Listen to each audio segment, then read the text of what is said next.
Olá, amigos da Agroquimiologia, 13 de julho, Dia Mundial do Rock, passando exatamente das 9 e pouco, quase 10 horas exatamente. Vamos começar a fazer uma abordagem um pouco mais diferente. O livro, logicamente, é mais metodológico, mas hoje a gente vai fazer uma abordagem bem diferentona a respeito de nutrição vegetal, justamente para quem não conhece essa parte, tá?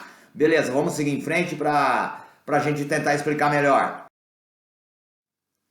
Bom, a gente fala sempre em viabilidade, tal, visão hexadimensional, as 6 viabilidades do agroquímico, todo mundo já conhece, quem já conhece alguma parte, quem já conhece nos canais, quem já conhece nos grupos, nos subgrupos do Facebook, tem umas coisas já um pouco mais metodológicas, obviamente, isso daqui é mais para a galera aí que tá na parte técnica, o pessoal que está adentrando agora no mundo do agro, inclusive, agronomia e tal. Então a gente vai tentar fazer um modo um pouco diferente sobre nutrição vegetal, como eu havia falado, né? Numa abordagem agronômica um pouco diferente, beleza? Todo mundo sabe no livro lá, tem as partes. Opa, deixa eu colocar um laserzinho aqui para...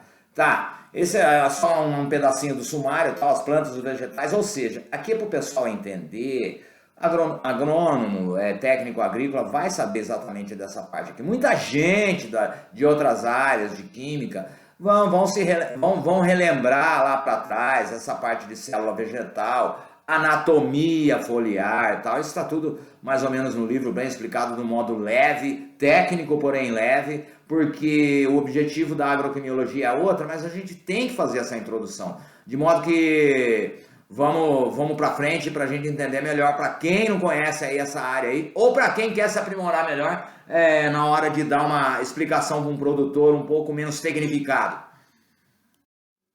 Tá, para quem conhece, bom, a gente vai falar hoje, a gente estava falando de tecnologia de nutrição vegetal, hoje a gente vai falar um pouquinho de TNV, tecnologia de nutrição vegetal, fertilização de solo, a gente vai ter um momento oportuno, quer dizer, aqui eu estou mostrando basicamente aí para quem, bom, a maioria conhece, né, mas o pessoal mais aí da ADM, mais contábil aí, que também está estudando a parte de agroquimiologia, pulverização, né? Como é que é o campo, muita gente não vai, eu mesmo trabalhei em empresa, pô, eu não conheço o campo, não conheço, nunca vi, o produto que a gente faz, tem empresa que faz essa dinâmica de grupo, né? Levar o pessoal do ADM, o pessoal do contábil, tal, para conhecer mais ou menos, justamente para conhecer o processo inteiro, ou seja, ter uma visão holística da empresa. Bom, aqui pulverização, todo mundo, os agricolinos conhecem. Aqui mais ou menos a estrutura básica e uma anatomia da folha. Isso daqui, ó, é um corte. Isso daqui todo mundo já conhece. Isso aqui tá no livro, tem uma parte do Lincoln Ties, obviamente. Eu coloco bastante. E do meu professor Paulo Roberto Camargo e Castro, Exalc USP, grande cientista. Aqui eu extraí uma parte do livro dele, não sei se dá para ver legal, tal. Esse daqui é um corte transversal de uma folha, moçada. Vamos lá, a gente pulverizou, vocês viram lá, pulverizou tal. A primeira barreira que uma gota de pulverização encontra é a cutícula, né? Epiderme, muita gente chama de epiderme e tal, depende, em termos técnicos a gente não vai entrar, ectodesma, esse tipo de coisa. Então é a cutícula e a epiderme superior.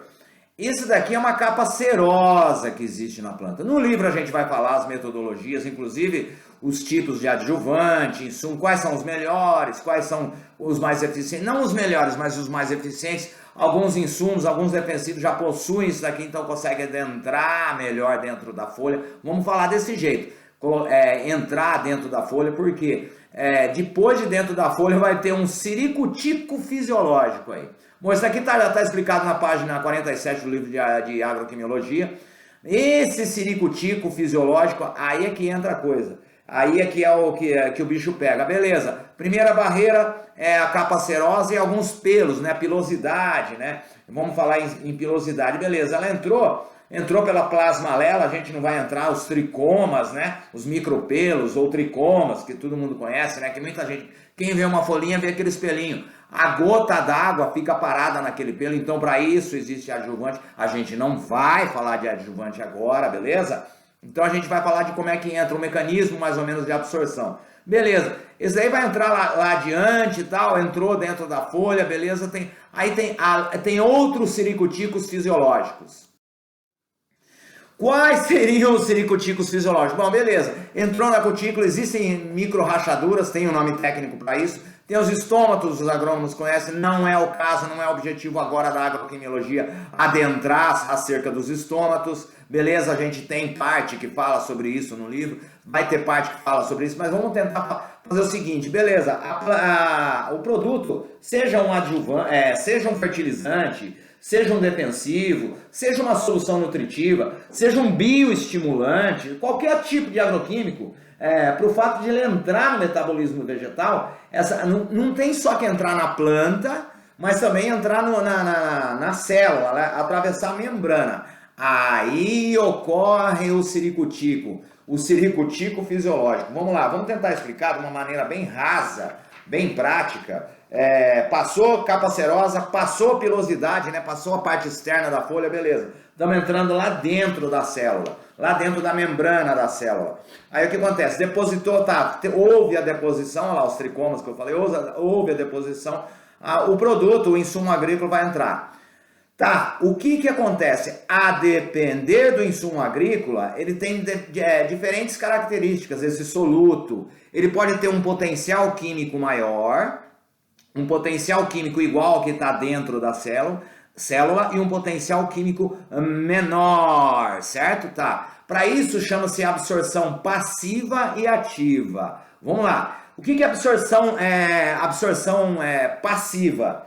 Vamos pegar primeiro a absorção passiva, depois a gente entra em ativa. A ativa, gente, vamos lá. Ativa requer principalmente requer ATP, ou seja, requer um certo gasto de energia pela planta. Vamos entrar por aqui, ó. A absorção, o transporte ativo. Por que eu vou começar por aqui? Vamos lá. Potencial químico menor. O que é o potencial químico menor seja de um soluto, qualquer tipo de soluto? Ou seja, aqui dentro, esse potencial químico, seja de forma estérea, seja de forma eletroquímica, se aqui for menor, automaticamente vai requerer energia, ou seja, para esse potencial químico ser reequilibrado e entrar dentro da planta. Gil, não entendi porcaria nenhuma, então vamos subir lá em cima. Eu tenho um produto cujo potencial químico é maior. O que é potencial químico maior? Ele está carregado mais de eletrólitos, ele está carregado mais de íons, sejam eles ânions ou cátions. O que acontece? Se dentro da célula o potencial químico é menor, o transporte é passivo, ou seja, ocorre uma difusão espontânea, ou seja, o produto, dependendo de como ele for tratado, o produto vai entrar espontaneamente, ou seja, é uma absorção passiva. Por que passiva? Porque não requer ação, ou seja, não requer uma ação, uma absorção ativa por conta de trabalho de ATP. A gente vai falar de ATP, tá, beleza. Esse potencial químico tem produto, vamos pegar hoje, a gente vai pegar bastante fertilizante especial. A gente pode ter um fertilizante especial que tem um grande potencial químico, veja bem, tem um potencial químico maior, e a gente quer que ele penetre, atravesse essa membrana semipermeável da planta, seja absorvido e trabalhe na forma pela qual ele foi direcionado. Ou seja, vamos pegar, por exemplo, um manganês. A depender do formato do fertilizante, do manganês, um fertilizante à base de manganês, vamos pegar aí solos, a gente está falando em solo que é deficiente em manganês, então a gente vai ter que complementar essa nutrição com manganês. Depois a gente vai explicar no livro, né, os elementos, superficialmente, lógico, a gente vai falar aqui, mas no livro explica melhor. Beleza, nós temos um manganês, um produto à base de manganês com potencial químico maior, certo? E ele vai requerer ATP para esse manganês, veja bem, eu estou falando chulamente, rasamente, para ele poder entrar aqui. Por quê? Porque dentro da célula há um potencial químico menor, ou seja, há um diferencial, seja ele eletroquímico, seja ele em tamanho, em comprimento, de que forma esse comprimento, esse tamanho de molécula, de que forma esse manganês está disposto, cloreto, sulfato, esse tipo de coisa, não importa. Se requer ATP, a gente vai ter que colocar dentro desse produto um adjuvante para melhorar, ou seja, para diminuir o potencial químico, para que a absorção passiva requeira menos ATP, ou seja, requeira menos trabalho pela planta. Ou seja, se requer menos trabalho pela planta, vamos pegar um aspas aí, um adubo à base de manganês que ele é bem tratado quimicamente, por assim dizer. Vamos lá, ele contém um quelato, um complexo, vai requerer menos ATP. A planta, para quem não conhece bem essa parte do agro, a planta ela vai requerer menos energia. Se ela vai requerer menos energia, vai ter menos gasto de ATP, automaticamente esse ATP vai ser direcionado, ou ela mesma vai se autodirecionar essa energia para outras funções metabólicas de que ela necessita, não precisando trabalhar o manganês que a gente está falando. Deu para entender, mais ou menos? Isso eu estou falando num exemplo aí, manganês. Vamos seguir em frente, qualquer coisa a gente volta. Tá, vamos lá na dada pecha, a gente está falando de adubo, veja bem, a gente está falando de adubo, de fertilizante. Há muito tempo atrás, e eu tenho estrada pra caramba para falar, e muita gente aqui dentro tem estrada para falar a respeito, dada a pecha de pouca viabilidade dos fertilizantes na época, via aspersão, muita gente, agricultor sabia, pô, é foliar, não quero passar, nego às vezes passava foliar só para dar aquela verdejadinha, muita gente já sabe disso, quem tem mais de 35, 40 anos sabe disso. Então o produtor rural dava pouca importância, isso eu estou falando em década de 60, 70, 80, 90 começou a mudar. Tanto houve uma época, até pelos fabricantes, eu sou da época, galera, que eu passei aí pelos primeiros, eu não vou falar o nome da empresa, mas tem a ver com árvore. Eu passei por empresa que o pessoal trabalhava e no tempo em que P30, para quem conhece P30, ou seja, adubo, fertilizante de fósforo, redutor de pH 30%, era vendido a $12, na época que não existia real, era vendido, você tinha que dolarizar o preço, era vendido a $12,50, para você ter uma ideia. Para você ter uma ideia como o mercado foi prostituído nessa época. Então nós tivemos que trabalhar a respeito, as empresas mais sérias, tivemos que trabalhar a respeito, por quê? Porque tinha pouca importância, dificuldade de entender os mecanismos que a gente falou lá atrás, absorção passiva, ativa, tal. Ou seja, e posterior fabricação correta. Ou seja, antes a fabricação era feita lá, vamos fazer um P30 aí, vamos calcular, vamos fazer um cálculo estequiométrico aí, vamos colocar 30% de uma fonte de fósforo aí, beleza. E outra, o fósforo reduz o pH, ainda vamos colocar mais esse plus a mais aí, mercadologicamente falando. Então tinha pouca pesquisa, era empirismo, tinha muito empirismo. Aí ia lá, tá funcionando, não funciona. Era uma espécie de tentativa, experimentação a campo e erro.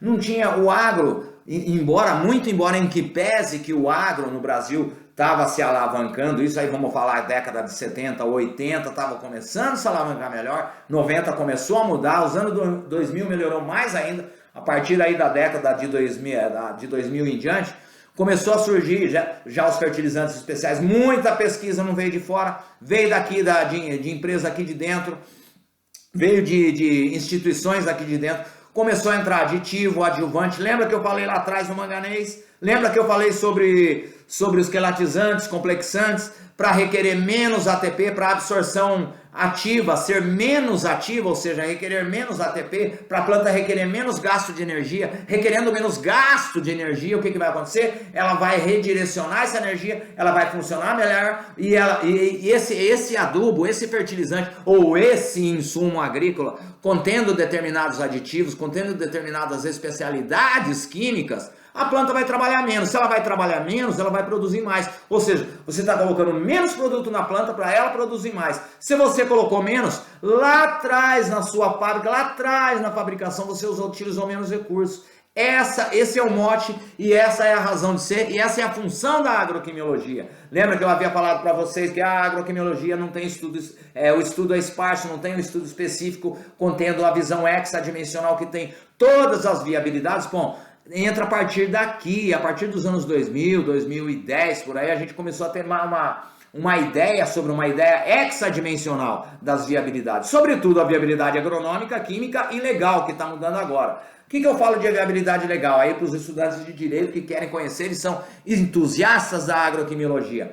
Inovação, gente, o que aconteceu? Para ter inovação teve que ter também liberalidade legal. Muita portaria caiu, muito decreto legislativo. Quem conhece as instruções normativas do Ministério da Agricultura viu que caiu bastante. Se você entrar no Ministério da Agricultura, hoje está mais liberado para inovação. Para ser liberado para inovação não significa que virou um oba-oba, não.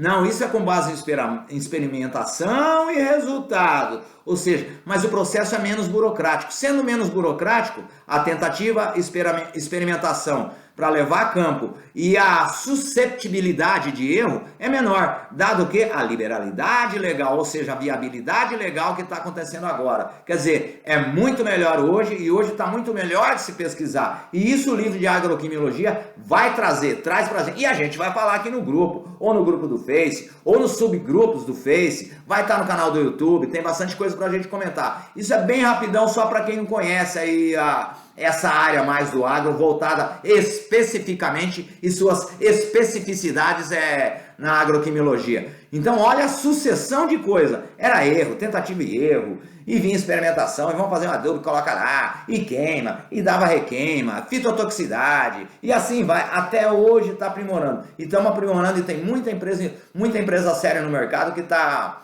alavancando o desenvolvimento cada vez mais, beleza?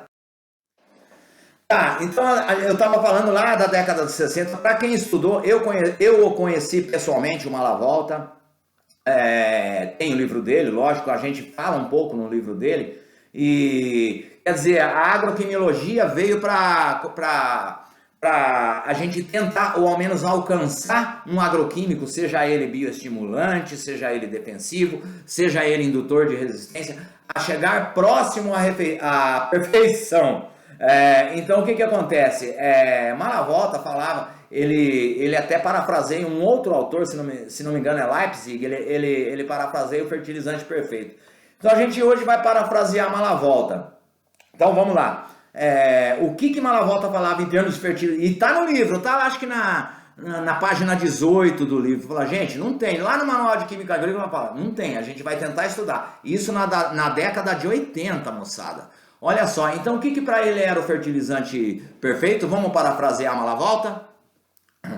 O fertilizante perfeito deve conter todos os nutrientes encerrados em sua forma e todas as quantidades desejadas, não importando o tipo de cultura. Ele deve ter um mecanismo físico, químico que libere a quantidade de todos os elementos na janela fisiológica que a planta necessita. E caso não utilize este produto, deve ficar reservado no solo ou na folha. O fertilizante perfeito ou o produto perfeito deve ter nanorobôs que entendam o momento exato de absorção ativa e passiva, quando vai chover, quando está chovendo, quando já choveu e, sobretudo, se autossolubilizar em momentos de estiagem. O fertilizante perfeito, aquilo que não for utilizado pela planta, deve esse fertilizante perfeito, através de um mecanismo acropetal, descer para as raízes, delas se soltarem e se reservarem do solo até o próximo plantio, sem perdas por lixiviação ou reações químicas ou bioquímicas que no solo possam ocorrer. O de solo, o fertilizante de solo, deve ser barato o suficiente para que produza cada vez mais. O de aspersão foliar deve ser de graça. E caso haja outro substituto, este seja oferecido ao produtor mediante pagamento pelo uso. E ainda sobrar uma margem de contribuição, o famoso markup, superior à quantia recebida para compensar o trabalho de aplicar esse fertilizante.